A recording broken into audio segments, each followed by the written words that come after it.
dili ninyo iuli ang yuta sa gobyerno, then I will ask the Filipino people to occupy the lands that are in your hands.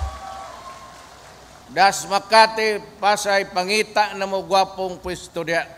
Ito ang babala ni Pangulong Rodrigo Duterte sa mga gumagamit ng mga government property, subalit hindi naman nagbabayad ng tamang buwis na umaabot na sa bilyong pisong halaga.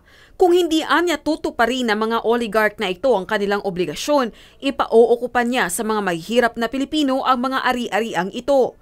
Iginiit naman ng Malacanang na ang naging pahayag ng Pangulo ay hindi magdudulot ng katulad ng ginawa ng mga miyembro ng Kalipunan ng Damayang Mahihirap o Kadamay, kung saan inokupa ng mga ito ang mga government housing units sa Bulacan na para sana sa mga tauhan ng militar at pulisya. The situation is not a precedent. The situation is actually under control, and the president is aware of that situation, and he will still adhere to certain processes. Dagdag pa ng palasyo, isa rin itong mahigpit na babala ng Pangulo at conditional statement para sa mga hindi sumusunod sa patakaran ng pamahalaan. It was a statement to those who are concerned. Taxpayers. Okay. And the fact that remains is that he will take certain steps.